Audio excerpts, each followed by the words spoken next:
your hand on your heart, look up at the sky, smile and say, hey, I'm alive. Thanks for being alive with me today. I had no idea the force I was dealing with when I invited Angela Gentile to come on the Be Alive show. Wow. There are some people in this life who just their very presence uplifts everyone around them. And Angela is definitely one of those people. No matter what, on this one, even if you can't listen to the whole episode, which I highly recommend that you listen to the whole episode, do listen to the end or skip to the end, because at the very end, she takes us to church with a beautiful pep talk. So if you're in need of a pep talk, sometimes I just need a freaking pep talk to lift me up and to get me back on my game.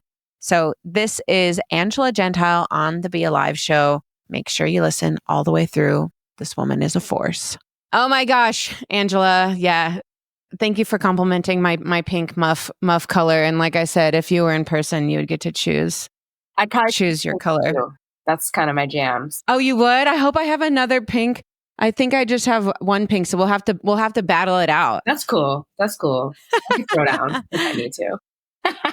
Oh my gosh. So first, it's just so when I was researching you and getting to know you, I definitely felt like I was learning about myself in a lot of ways.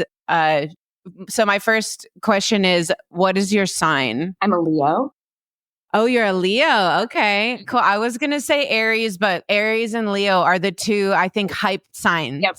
Yeah, we're out of control. I was going to say, so you got to either be like in the fire realm or you have to be like a Libra or something. I don't know. Oh, I'm Aries. Yeah. Oh. That's totally. Yeah. We're both in the fire. And it's so funny because I remember once I had this horrible sciatica because my mindset was all out of whack. And it was just like a tough time for me emotionally. And so I had this sciatica flare up and I went to go to this massage therapist who ended up being he was an intuitive massage therapist. So he was like sort of psychic as well as a massage therapist. And at the end of the massage, he was like, yeah, you're really having some serious issues. Like you really got to work on it. I was like, oh, but I'm doing better, right? Can I like go for a run? And he's like, honey, you're an Aries. What's Aries? And I was like, oh, it's fire. Just like Leo, it's fire. He's like, honey, what do fires do when they burn too long?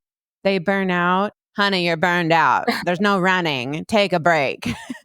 And so I don't know if that resonates for you. You seem like a goer, and sometimes we just need to like put the fire down a little. Yeah, I think with wisdom and experience and like, hanging out in this new fun decade of my life, my 40s, is I don't necessarily need to do that anymore. I can compartmentalize like how long and for what reason. It becomes intentional rather than like, I don't know, need to sort of subjugate any emotions that are coming up. You know what I mean? So I can hustle, but then I'm like, all right, this is not sustainable. I'm going to do it for this period of time and then I'm going to vacate. So yeah. Yes. Yeah. And so when did you turn? It sounds like you just recently turned 40. When was that? Just in July or? No, I'll be in like next week. I'll be 43. Happy early birthday. Crazy how that just crept on up again. And I'm like, all right, I'm still in my early 40s, but like, all right, let's, here we are. Yeah, we're about the same age. I'm turning 40 in April. Okay. And for those of you who don't know, Angela Gentile is your elder millennial mentor and hype woman who has been through a lot in terms of grief and loss and has alchemized that into this really, I just perceive you having this boundless energy and excitement despite or as a result of everything that you've been through. But to hear you say just now, as we were talking about, like, yeah, I'm a goer, I'm a hype woman, but also like I know my limits and I know when to tell myself that it's time to stand back. And so I think like when people who are perceived as people who are like out there and going, to hear you talk about when it's like, all right, I'm going to take my foot off the gas a little bit, that it feels really good. Thank you. I hope everybody listening can like listen to that and give yourself permission to do the same. It's okay. Yeah. It doesn't always have to be 100 miles an hour. Sometimes it's all right to like get off and take a pit stop and pee and get a snack and sightsee and do, you know what I mean? Like we all need a slushy now and then. Yeah. yeah, get a gas station cookie and like call it a day, you know? Yeah. So I just want to really jump in because for me in my life, what I've experienced, and I think this is something that is, for everybody, but I think a lot with millennials as well, is when we think about going and going, when we think about having a lot of energy and just being of the generation of millennials and older, I think there's this really large emphasis on achievement. And I have had to do a lot of really intense shadow work on extracting my achievement from my self-worth. So could you share about your journey with that and how that how you see with your clients and work, how we get so wrapped up in achievement and success with our self-worth and where to go from there? Yeah. Well, enter the patriarchy. You know what I'm saying? Like, so I think we were all sort of indoctrinated by it, right? Like we were raised by boomer women who were still in the throes of a very limited access to life. So I think we, by default, have inherited a lot of generational shit that was bred out of survival, right? Like you have to do, you have to achieve, you have to accomplish in order to be safe, in order to be cared for, in order to feel enough and worthy. And because there wasn't this conversation around like balancing your energy and what does it mean to be a woman and what does it mean to be strong? What does it mean to be soft? Like how all of that is, emotions are okay. I don't think there was those conversations. So it became, I think for us, like what we were given was this toolbox of go, do, suck it up, buck up, shut up. Right. We were raised with like this deference to tap dance and check all the boxes of, did I get the good grades? Did I give a good report card? Did I get a perfect attendance? Why is that even an achievement? I think we were just sort of given this funnel and this indoctrination to do and to do and to do and to do, which is sort of our default operating system. And it isn't until we reach like a fucking, sorry, can I swear? Let's roll with it. Yes, I love it. Fucking brick wall. I should have asked that before. We just reach this like fucking brick wall and we're like, why did that happen? It's because no one has given us any other tools otherwise to make different choices, to check in with ourselves around what does it mean to be authentic? What does it mean to be honest? What does it mean what do we need? Right? Like we didn't even get to ask those questions because no one was asking our parents those questions. So how would they know that they needed to ask us when no one ever asked them and that they got to ask themselves? We're the ones who are like completely paradigm shifting here. So I think, I hope that answers your question. I got a little lost in the thought. Oh yeah, no, I love it. I mean, I love hearing stories. I love asking for forgiveness instead of permission. That was like really poetic, actually, when you're talking about achievement and self-worth, and you like to drop the F-bomb, and we're like, let's just do it. Well, you asked like my story with that, right? That was like your. I'm just curious if that was an amazing commentary and like making us feel seen for maybe how some of us have gotten into this trap of attaching all of our self-worth to achievement. And I'm curious if that's something that you've also grappled with, and if you have any stories of how you confronted it, how you realized it, and how you began to deconstruct that. Yeah, well, I don't know. You can see this thing over right there. Those are my degrees, plural, like hanging on the wall, right? Yeah. Because I thought that was the pathway to success and happiness, right? And I did all the things. I checked all the boxes. I was told to be a good girl. I was told, don't make any waves, don't have any feelings, make sure that you're amenable and you're pleasing to everybody else. And I found myself in a position and in a job as a teacher, which was also no surprise because my whole life was predicated on giving to other people, right? Like I was an endless source of energy, love, and compassion to give for everybody, right? Like just take it. This is infinite. Just dole it out. Don't worry about reciprocity. I need nothing. And right. Cause that's what it meant for me to be good and is how much I could give, is how much I helped other people. It wasn't about like, does this feel good? Am I having an honest conversation with myself? So like about 10 years into the profession, not even 10, I would say maybe like 6, I started to be like, fuck this. I was teaching in Boston and I had so much responsibility. I was so burnt out. I was so overwhelmed. Although these were not things that I could say in that moment, I thought there was something inherently wrong with me because I wasn't able to handle this. I wasn't able to do the emotional labor of 150 children and 150 parents and an entire broken, fractured school system. Like, there must be something wrong with me that my kids are failing, right? So what is the logical millennial response to that? Do more, do more.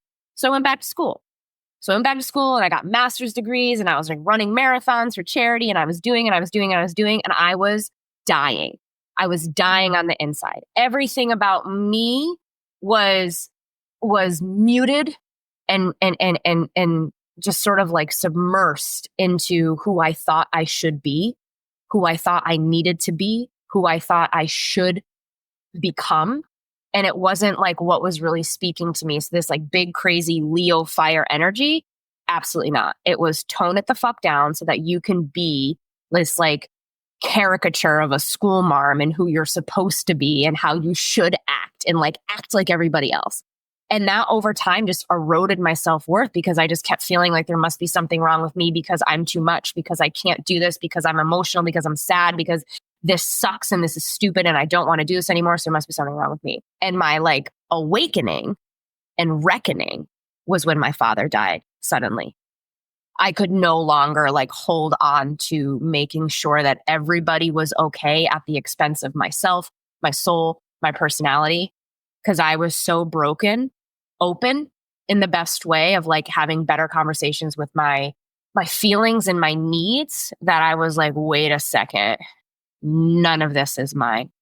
This life, this career, this thought process, this caricature, like this is not who I am. None of this is mine. People gave this to me and I adopted it as my own and I hate it and I don't want it anymore. So that was sort of the pivotal turning point for me to kind of get rid of this burnout and to have a conversation that that's what this was, that this was a misalignment and that I wasn't happy and I could no longer pretend to put on this facade at the sake of my own true authentic self.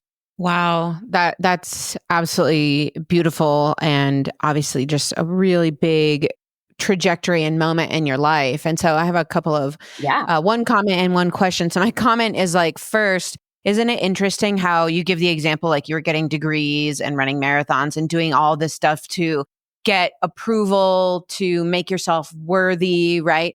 And I just had this visual of like, you know, the Boston Marathon, for example, and like little animated little cartoon things above every runner's head. Like, I'm running for me. I'm running for my dad. I'm running for the boyfriend that left me 8 years ago, right? Like, but we can be doing the same thing. We can get degrees. We can run marathons. But it's just that mindset of whether we're doing it for ourselves or whether we're doing it to make ourselves worthy for an idea of society or a parent or whomever. So that's just like a thank you for bringing light to that. I love that visual because it's true, right? Like whatever your intention is your intention. But I would invite even like the former version of me to be like, is that your intention or are you hoping to heal something or be seen from that or be validated? Like, what's the real reason that you're doing this? You know, is it truly because it's something you want to do or you're doing it in hopes to get something else that maybe you might feel is lacking in your life? Praise, approval, connection, community, whatever, you know, but I love that little visual. Yeah. Well, and I think it's a question that we need to ask ourselves regularly. And I try to, I mess up all the time. But especially in the past couple of years, I've really tried to stop seeking my parents' approval finally at age 38, 39. And like when I do things like checking myself, like, oh, are you doing this because you're angling or fishing for approval from your parents? Or are you doing this because this is truly what you want? And I still catch myself a lot. But it's been really cool to be like, oh, actually, I'm just going to leave my parents' approval and say that I don't need it anymore. And how empowering that's been to just say that I don't need that. So my next question is just, man, about that moment, not really that moment, but that series of experiences when your dad died. It sounds like unexpectedly. And it contributed to this big shift in the way that you saw things and saw yourself. And so I'm curious, I'm sure there's a lot and we could talk for hours on this topic, but do you feel like had been sort of seeking your dad's approval for all of those years? Was that part of it? Or was it just that mortality caused you to look differently? Just talk us through, like, what do you think it was about that your dad's death that caused you to look differently and see differently? Yeah. I don't know if it was necessarily like the love from him, but I think it was more of like what I now realize almost a decade later is I wasn't truly loving myself, you know? And that's a whole deep dive into like childhood trauma and stuff, but not specifically him. I think I was really faced with the fragility of life. And I think that's because he just dropped dead of an aneurysm, right? Wow. And I was 34 at the time. And this was really the first time where something smacked me so hard that I was forced to listen. Because I'm a Leo and we're stubborn. So the world was doing like little things, like one shitty relationship after another, one like friend who abandoned you after another, right? Like, and I just wasn't paying attention to those things to like check myself and become more self-aware and involved in my life. I was like, no, it's fine. Keep going. Keep doing. You don't need to check in. You don't need to change. You're fine. I wasn't listening. But this was the thing, because the world was like upping the ante to get me to listen. This was the thing that got me to be like, you know, nobody gets out of this alive. Nobody. And we're all just on borrowed time. And we don't know when it's going to end. So at any given day, this could be it. And I don't mean to be morbid, but that's just the reality. And when you really choose to channel that and embrace, like, this is all I got, well, I'm going to live the ever living hell out of my life, because I spent so much of my life not doing that and doing the things that other people said I should do, that I'm not going to allow my dad's death to be for nothing. Like, I got the message and I chose to like honor this gift. He taught me how to live. He taught me, like, through his death, I learned how to live. I learned to prioritize like what my heart was saying, what my soul was saying. And I just didn't want to spend one more second of my life being unhappy, because what if this was the last day that I was given and I was miserable? That seems stupid. What a waste. And I wasn't going to do that. So that's what caused me, I think, to really like, that was my wake up call. Yeah. Wow. And I hear your stubbornness in that last part that you said. You're like, that's so stupid. What a waste. Right. And I can hear you digging in on like, I know this is right and I'm going to stand by it. And that's really powerful, to use our stubbornness, to use our fears, right? Like, a lot of us have these fears like, oh, I'm going to die with regrets. Well, get really angry about the idea that you might die with regrets and like, you know, use that as your fuel to have the courage to live whatever is courageous and regret free for you. And so I really appreciate that fire that you have behind that still, even 10 years later. And that exactly what you just said is the inspiration for my book that I wrote, You Might Die Tomorrow. Yeah. That's all about this. And I commend you, because we all have opportunities for growth and these still small voices that give us these messages. And I'm sure there's plenty of people listening who have had a primary loss and had that flare of, I need to live. I need to do this. But we've become victims to our grief and to feeling, you know, death is hard. And so I just want to commend you for feeling that fire and going courageously toward it, because I'm sure it's been a hell of a ride. Yeah, thank you. I appreciate you saying that and recognizing it. Surviving grief is no joke. It's not.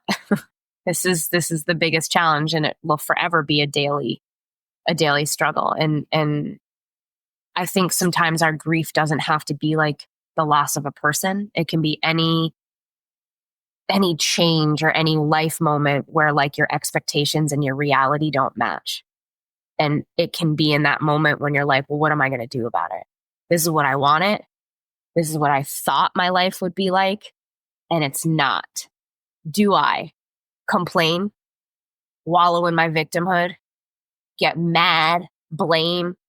Or do I say, word, okay, now what? How do I keep moving? And the choice that I made was like, I'm never going to be tied down to one scenario or one event or one life moment. Like that was just one thing in the journey. And like, how do I keep moving? What was this for? What was this here to teach me? What was I here to learn about this? How will this redirect me and guide me into the next thing? So there are lots of ways to handle grief. And I think that's just what worked for me, you know? Yeah. And I think you bring up such a beautiful point about when we're in grief or even depression. I can speak for myself, like extracting out those various emotions, right? Like, of course, we're going to be sad. But then sometimes, at least, when I was really depressed in 2022, there was definitely sadness in there, but that bled into victimhood and it bled into this like very warped negative thinking. And it's like sadness is good. Sadness is beautiful. Sadness is real. Sadness is indicative of love.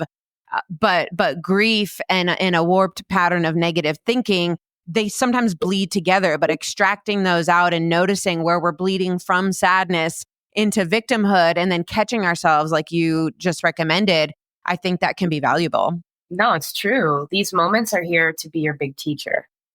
And we can get really comfortable in the familiar, even if the familiar is suffering.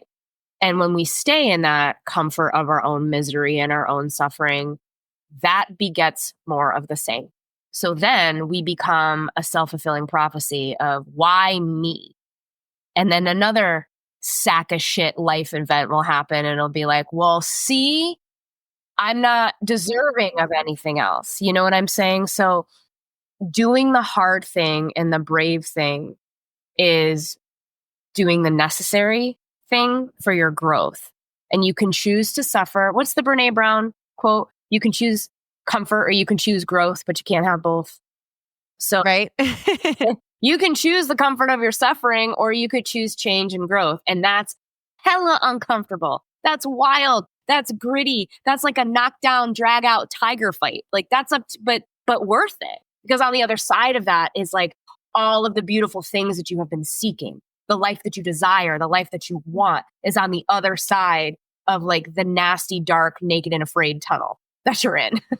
You just got to make it through. You just got to go through it. Yeah. Well, and I'm just also really excited that we just got a hella thrown in on the Be Alive podcast. I think it might be the first hella we've had on the Be Alive podcast. And so I just love this. Oh my gosh, hella. I just, you're so great for so many reasons and you're so wise. And it's so, right, your dad dies, you have these realizations and, you talk a lot in your work about authenticity and authenticity is to me goes hand in hand with this idea of mortality awareness because for me mortality awareness helps give me presence. It helps me realize that like, oh, now is happening now. It helps gives me courage because I'm like, oh my gosh, I don't have time to sit around in my piss and fear and sadness. And it also gives me that courage to and that fire to figure out who I am and what I'm doing and be that in my life while I'm still alive. But I'd love to hear like your definition of authenticity and how you coach your clients to be that and what it feels like for you. I think authenticity is just an honesty with and listening to yourself. It's not some performance because I think a lot of people assume that authenticity comes along with being this like yogi guru and you're peaceful and you're calm. Like maybe that isn't authentic to you, but it's an honest listening to what like your soul and your cellular DNA is calling you to be. And authenticity will be very, very different for each single person. And I think when you start living more authentically, meaning you're honestly listening to yourself, you will start to attract people in your life who might be wildly different from you. Like their freak might be wildly different from your freak, but what you connect on is the fact that you're both wholeheartedly listening to who you are as your true self, like that little inner knowing. And we all know it. Like I'm gonna call bullshit that you're like, I don't know what you mean. Yes, you do. Yes, you do. When you go into a room and you're like, I don't like this. There it is. That's the thing. When it's like an immediate guttural response and you're having like an inner dialogue, or you're going on a date and you see the guy from afar and you're like, nope, there it is. That's your gut. That's your knowing. That's like, listen to it. You could stay for a drink or you could leave. Ain't no shame because you know it's not right. I just think we've been told to absorb that and not listen to it and like pretend that everything is okay because we don't want to upset anybody. But again, that's that choice. By choosing not to upset everybody around you by like being authentic, you're upsetting yourself. And I just don't choose to do that anymore. If my being my most authentic, honest self and honoring what I need and who I am upsets you, that sounds more like a you problem than a me problem. Yes. Oh my gosh. Like, let's say that again for me and for the ones in the back. Oh my gosh. Like if I'm just out here living my life being like, no, I don't like that, or I don't want to do that, or that doesn't work for me, and you get upset, then I think you need to dive into what your expectations are about me and my life and why that bothers you so much, because maybe you're not ready to have that conversation with yourself. But that's not me. I didn't do that. Oh my gosh. Well, and when I first started looking at your work, I'm like, millennial coach, right? Like, okay, interesting. But as you're speaking, I'm just making so many connections now to my childhood. And I think a lot of people of the millennial generation and some people from younger generations, as would like the children of millennials, for example, who grew up, I grew up like, shake it off and do what I say and you don't get a say in it and don't displease me and, shut up and do it. And so, and of course that comes along into our adulthood. And so I think what you're helping us do is to decondition those kinds of the childhood conditioning that we picked up in absolutely in those years. Yeah, it's about, we've been conditioned to self-abandon, and when we continually self-abandon, we're looking for somebody to fix it. But we don't need another degree. That's when we start checking the boxes, right? Like, I don't know and I can't honor myself, and there's some rumbling within me that tells me everything about my life is wrong.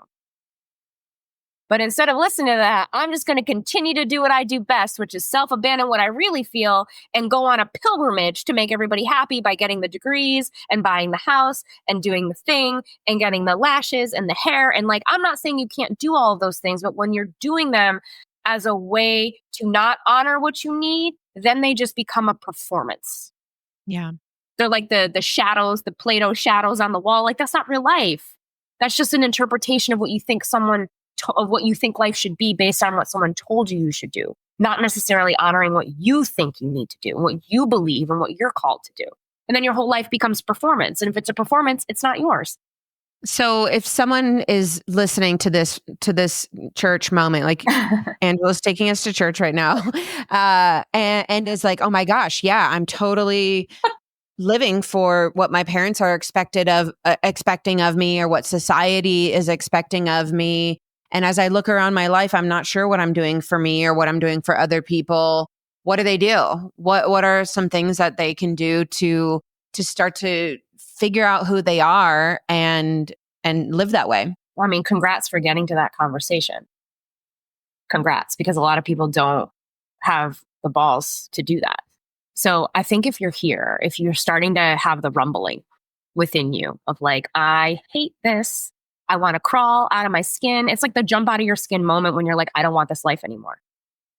I think the first thing to do is just be really kind to yourself and like self-5 that you got here. Because that's the first step. Because once you admit that something is rubbing and it's not what you want, you open yourself up to solutions and possibilities. But the more you deny it and the more that you pretend that everything's cool, if you're not willing to admit that there's a problem, then there's no solution that will be presented to you. But once you admit, like, this ain't right, now you can start asking some better questions, I think. And I think everybody will always start with the negative. For some reason, we're just conditioned to think negatively. You know what I mean? But we know what we don't want. We know what we don't want. And we know we hate this. This sucks. I hate when he does this. I hate when my friend doesn't do this, right? We know what we don't want and we know what bothers us. The disconnection is that chronic self-abandonment, is that we don't know what we want. And when we don't know what we want, well, then how can we move towards a goal? How can we move when we don't know what the target is? When we don't know, that's like getting in your car without a destination. Then you're just going to be like wasting gas and driving around, you know? So, well, what if I don't know what I want? I think that's the journey.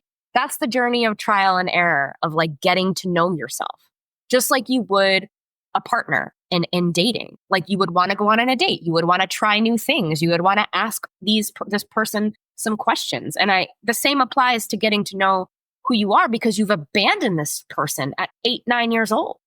You let that person go and you stop caring about what he or she needed. You stop caring about what you liked. You stopped asking questions about what felt good and what made you happy. So you got to go back and like have those conversations of like, I don't know, what do I want to do today? What would make me happy? What do I value? Where am I feeling the most free? Where do I feel the most alive? What do I actually enjoy doing? Who do I enjoy doing it with? Where do I like living? Where do I want to go? What kinds of, what would I do if it didn't matter? Because we try to hold ourselves into these contingencies of like, well, I have responsibilities. Yeah, but what would you do if you didn't have these responsibilities? Because you can literally do anything. It's just a matter of like, how uncomfortable are you willing to get, Yeah. So yeah, I think it's sort of that tripod or triad of situations. Like first you're here, congratulate yourself, talk about what you don't want, and then start to date and know yourself. And I think when you start doing that, you start opening up the armor that is around your intuition and your real, true, authentic self. It's like you're coming out of hibernation.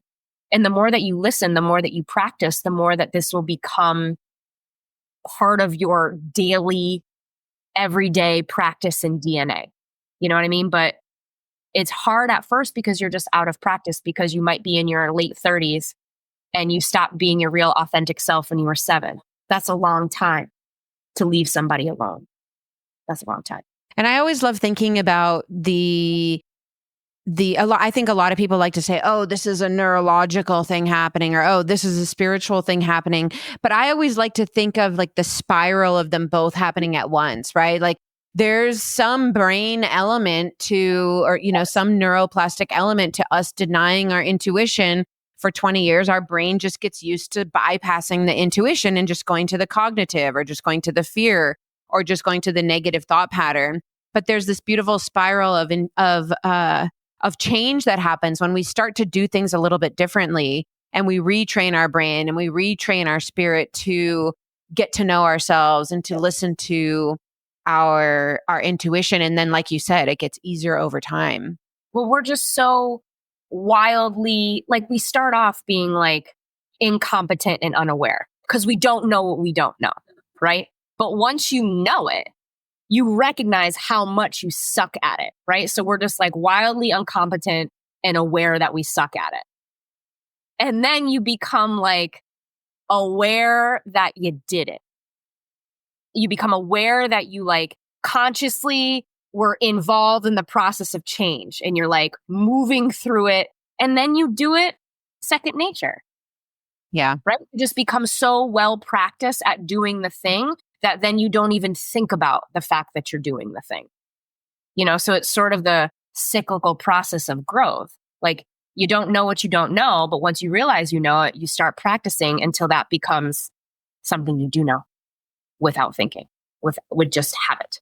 Yeah, there's that graph that's like the learning a new thing graph. And I think this applies to personal growth, learning new things, or like, learning how to play the guitar, or learning how to, basket weave or whatever. It's like, oh, in the beginning, it's new and it's fun and it's novel and I'm learning. And then you get to that point where it's like, oh, actually, this is really hard and I really suck at it. And that's where most people quit, is because when we get into oh, this is hard, actually, now I really need to develop the skill associated. This is uncomfortable. That's where people are like, oh, I'm out. Like, I don't like feeling bad at something. I don't like feeling inept. Right. And so like, I'm on to the next thing. Where the ones who are truly successful and become experts and become good and are the ones who go on to become the wonderful guitar players and the highly talented basket weavers are the ones who have that capacity for discomfort and that capacity for being bad at something, I think, and not taking it personally. Like being bad at basket weaving when I'm learning basket weaving doesn't mean that I'm inept. It just means that like I'm learning. It's new. And it's the same thing when listening to my intuition. If I'm just learning to use my intuition, I'm gonna be bad. I'm gonna ignore it. I'm gonna not listen to it until after I make the impulsive decision. You might not even And but soon it gets easier and it becomes, I mean, still there's always going to be flares of hard, but it does get easier and we can become a lot better at it. Yeah.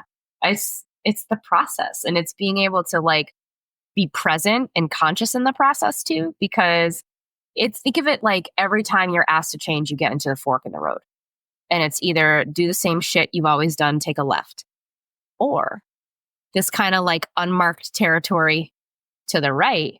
I wonder where that goes. But that looks really challenging versus the path to the left is like paved, it's wide, it's lit, there's a snack bar, right? So it becomes really comfortable to choose that. But let me tell you this, everything to the left will always circle back to this crossroads moment. And you will be presented with this opportunity time and time again.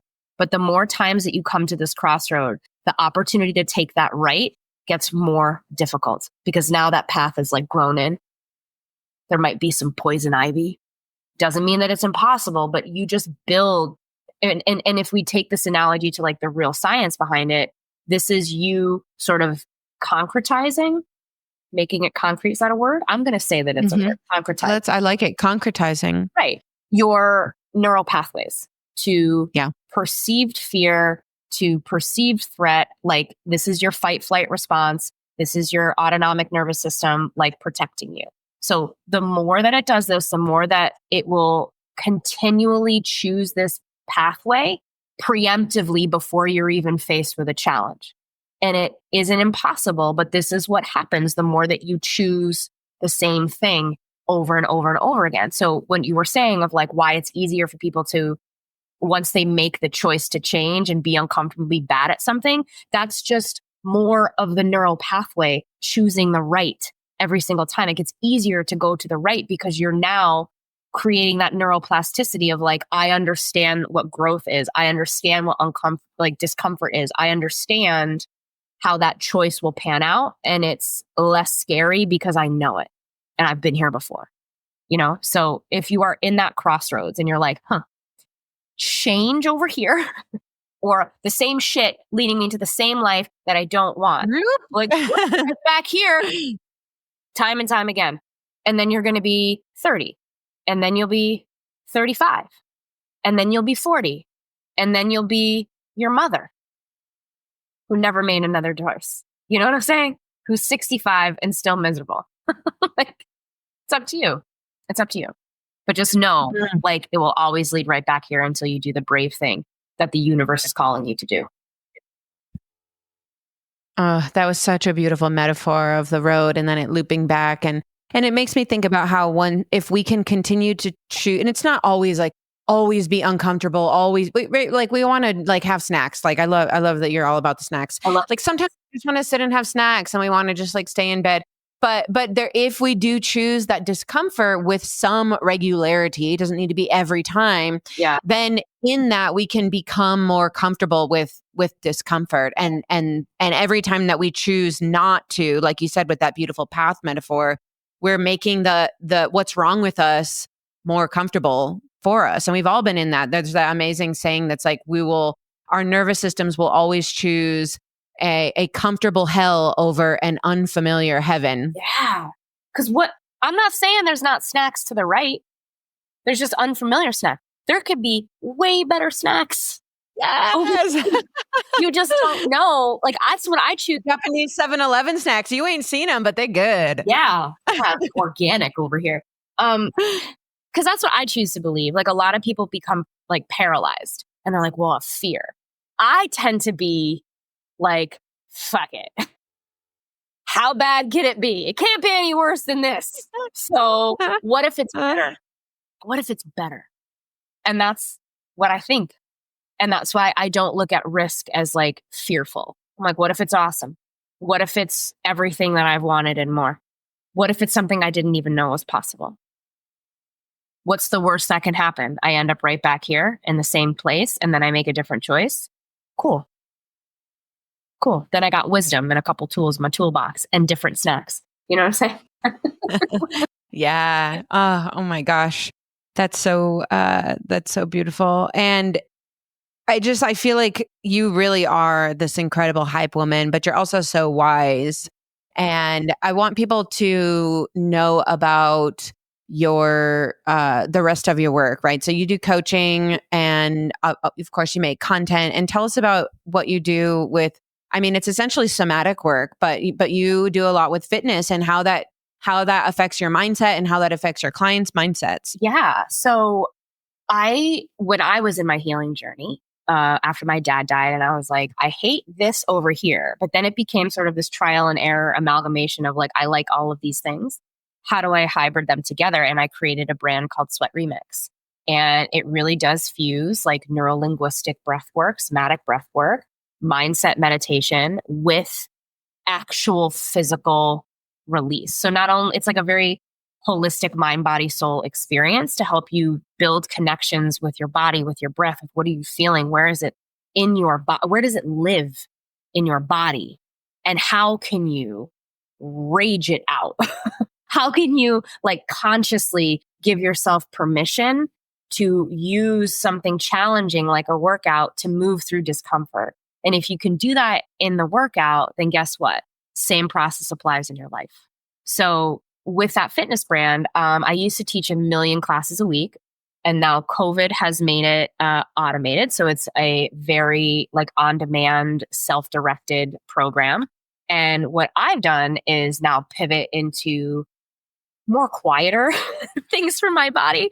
I still work out like a champ, but like teaching 1 million classes a week was a lot. So I was like, I want this to be more and I want this to be bigger for me. So I started coaching. I created an entire like workbook and 12-week course around like, how do we get back in touch with the person that we left when we were 7, 8 years old? How do we, like, if the beginning of that conversation was, I don't even know. Well, let me help you. Let me help you. We can work together and like really dive into where you left yourself. What do you really want?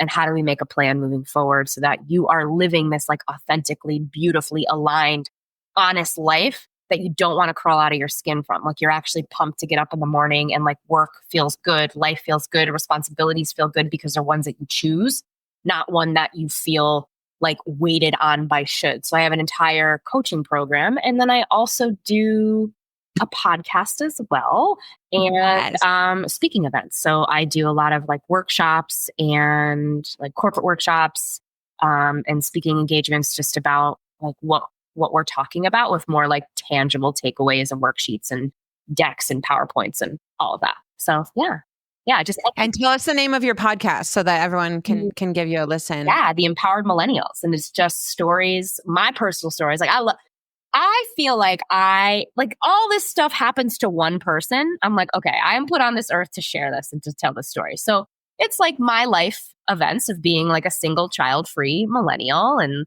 like having the shit kicked out of her. And I'm like, let me tell you a story of what happened. Here's what I learned. Hope this helps. And then I bring on like really badass people, and you'll have to come on my podcast and share your story. Yes. Of people who are choosing to let go of the limitations and the status quo and the should, and who are like, wait a second, I don't want that from my life. Here's what I want instead. And who like were at that fork in the road and chose something different.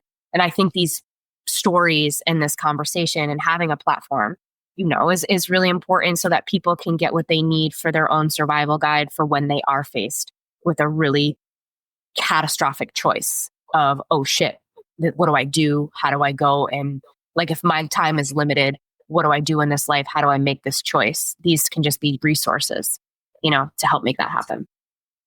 So, yeah. Man, and one thing I really appreciate you that I've gathered from this conversation is you just have this really unique ability to put your own definitions on things, where maybe you get a little bit caught up just like everybody and like, oh, this is what, but then you're like, no, I'm putting my definition on grief. I'm putting my definition on fitness. I'm putting my definition on how I'm handling this.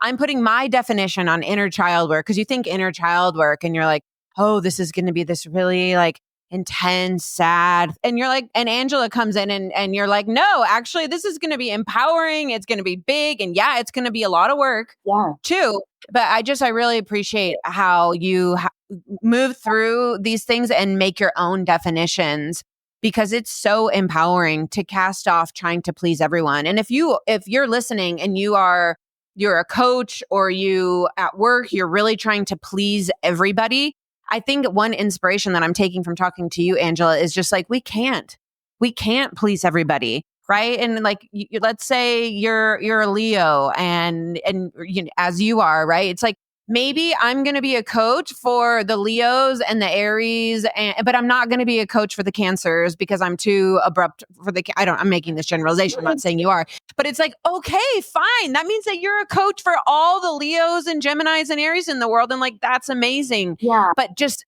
trying to free ourselves. I just respect so much how it seems like you've freed yourself from trying to do everything to please everybody else and fit everybody else's mold, because in that we absolutely lose ourselves. Yeah. And it's honestly impossible. And we have this desire in our lives to be remembered and to stand out. And yet what we tend to do without your inspiration is we homogenize by trying to please everyone, and we tamp down our sparkle. Yep. And we're like, I don't want to go too far. I don't want to. But in that, we lose that ability to sparkle and shine and inspire people in the most vibrant way. So thank you for empowering people and myself to do that. Thank you. I appreciate you saying that. And it's okay. It's okay that you're not everybody's flavor. You know, I think the fact that I am a child-free 40-year-old and I don't want kids, like that doesn't land for everybody. You know what I'm saying? My approach and my perspective on life doesn't land for everybody. And that's cool. Like, I wish you the best on your journey. You know, there's something for everybody. But if you want someone who's like a little hardcore, but really empathetic and soft, and who's going to like, girl, you, when needed, like, come on over. Yes. Like, come on over. Like, I don't know. I'm also not like the like yoga teacher who's like, everything is great and let's breathe. Like, that's not my vibe either. I'm a little rough around the edges. So yeah, I think there is something for everybody. And I just want people to choose authentically. And I just want them to know that they have the power to be in the driver's seat of their life. And you don't have to sacrifice. Like, imagine if I felt badly about myself not having kids, because society wants me to feel like shit. I don't at all. I do not regret this decision at all whatsoever in one moment of my life. In fact, I am reminded daily of why I made this choice, you know? Yeah. So yeah, I think it's okay. And if what I'm saying is resonating with you, like, say what up, come hang. Say what up. Oh my gosh. Let the freak flag fly, y'all. You were just like lighting me up today, Angela. It's just a pleasure to get to meet you and to just this courageousness. And this is me. And I think we all want that. And I think that's what authenticity is. And you not only talk the talk, but you walk the walk, Angela. Thank you. And not every day. Not every day. Some days. Oh yeah, right. We always have to we are all these flawed and beautiful human beings.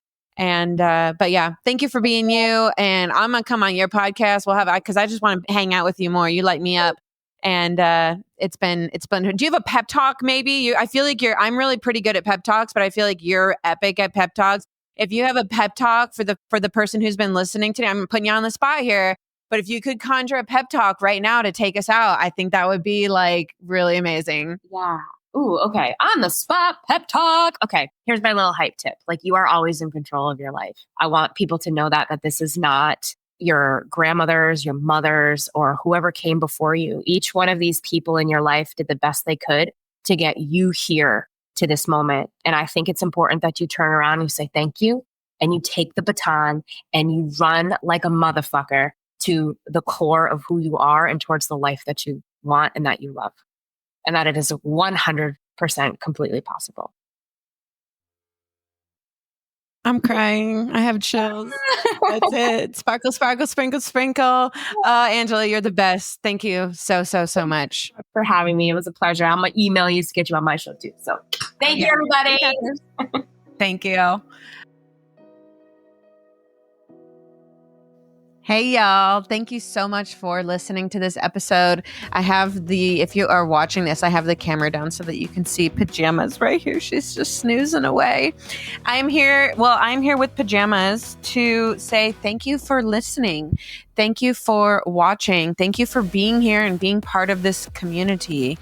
It is just an absolute honor to bring this show to you. As a type B personality, I'm pretty hair flip proud of myself that I have reached almost 4 months of weekly episodes, and there is no end in sight. I am fully committed to this podcast. I am committed to doing 1 episode a week for at least a year, maybe beyond. I'm enjoying it so much. So know that when I create these episodes for you, I am having so much fun, and I get such a jazz out of bringing this content to you and just sharing my life with you along the way. So please, if you could, whether you're watching this or listening, leave a comment, do a subscribe, and share this with a friend. Be like, hey, there's this woman, Kate, and she calls herself an inspirer, and I think you might like her stuff too. She's really real. She's really messy and disorganized, but has some really nuggets of wisdom, or whatever you want to say. But do share this with a friend. I'd love to continue to grow this community and continue to bring even more amazing podcasts and stories to you. With all my love from Kate and Pajamas. Bye.